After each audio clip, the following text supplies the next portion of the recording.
الذي خلق الموت والحياة ليبلوكم أيكم أحسن عملا وهو العزيز الغفور۔ ایک نوجوان ہمارا تبلیغی دوست گلاسگو میں رہتا تھا، وہ بیمار ہو کے ہاسپٹل گیا ہے، تو اس کی جو اٹینڈنٹ نرس تھی اس نے 3-4 دن کے بعد کہا کہ آپ مجھ سے شادی کریں گے؟ اس نے کہا میں مسلمان ہوں، تم کرسچین ہو؟ کہا میں مسلمان ہو جاؤں، اگر آپ شادی کرتے تو میں مسلمان ہوں۔ اس نے کہا تم کس وجہ سے مجھے یہ پیشکش کر رہے ہو؟ وہ کہنے کہ میں 3 دن سے تمہیں دیکھ رہی ہوں تو کہ تم نے ایک دفعہ بھی نظر اٹھا کے مجھے نہیں دیکھا، میں نرس ہوں، میری زندگی یہاں گزری ہے، میں نے کوئی نوجوان ایسا نہیں دیکھا جو لڑکی کو دیکھ کے نظر جھکا لیتا ہو، میں پہلی دفعہ اپنی زندگی میں کسی کو دیکھ رہی ہوں کہ جب اس کے سامنے میں آتی ہوں تو اس کی نظر جھک جاتی ہے، تو مجھے یقین ہو گیا تیرے اندر سچائی ہے۔ تو مسلمان ہو گئے۔ اس نے آگے کتنی بچیوں کو مسلمان کیا۔ پھر اشفاق احمد صاحب مرحوم تھے، یہ ڈرامہ رائٹر، ان سے اچھی سلام دعا تھی میری، تو ایک دن مجھ سے کہنے لگے کہ میں تبلیغ کے کام سے متاثر ہوا ہوں انگلینڈ جا کر، پاکستان میں نہیں، انگلینڈ جا کر۔ تو میں ایڈنبرا میں پارک میں بیٹھا تھا، میری بیوی میرے ساتھ بیٹھی تھی، تو ایک جماعت آئی، انہوں نے آ کر اذان دی مغرب کی اور نماز پڑھی۔ نماز کے بعد 13-14 لڑکیاں بھاگ کے آگے آئیں ان سے بات کرنے کے لیے، تو میں نے بیوی سے کہا آؤ سنو یہ کیا کہنے کہتے ہیں، تو کہا ہم دونوں بھی پہنچے، تو جس نے جماعت کرائی تھی اس کو ایک لڑکی آگے بڑھ کے کہتی آپ کو انگلش آتی؟ کہی آتی ہے۔ کہی آپ نے کیا کیا ہے؟ کہی ہم نے اپنی عبادت کی۔ تو لڑکی کہنے لگی آج تو اتوار نہیں ہے، تو اس نوجوان نے کہا کہ جی ہم دن میں 5 دفعہ کرتے ہیں، صرف اتوار کو نہیں، روزانہ 5 دفعہ۔ وہ لڑکی کہنے لگی یہ تو بہت زیادہ ہے، آپ اس کو کیسے نبھاتے ہیں؟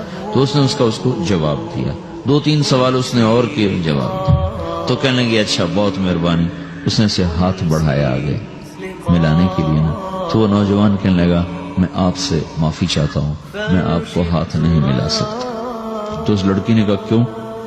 کہ یہ ہاتھ میری بیوی کی امانت ہے اور کسی کو نہیں لگ سکتا۔ تو لڑکی کھڑی تھی، وہ زمین پہ گر گئی، صرف اس بہت وہ زمین پہ گر گئی، کھڑے کھڑے وہ زمین پہ گر گئی اور وہ بچوں کی طرح رونے لگی پھوٹ پھوٹ کے، اور کہنے لگی وہ لڑکی کتنی خوش قسمت ہے جس کے تم خامد، کاش یورپ کے مرد بھی ایسے ہی ہوتے۔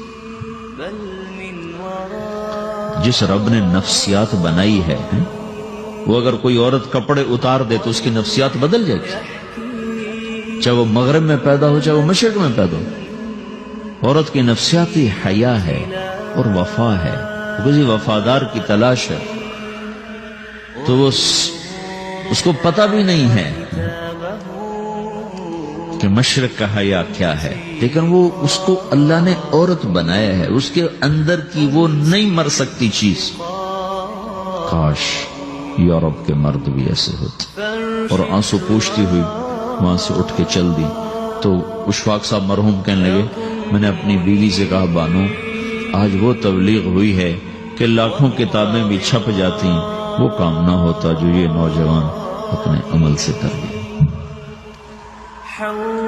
تو میرے عزیزو کٹی پتنگ نہ بنو، اپنی کٹی پتنگ کی منزل کوئی نہیں رہتی۔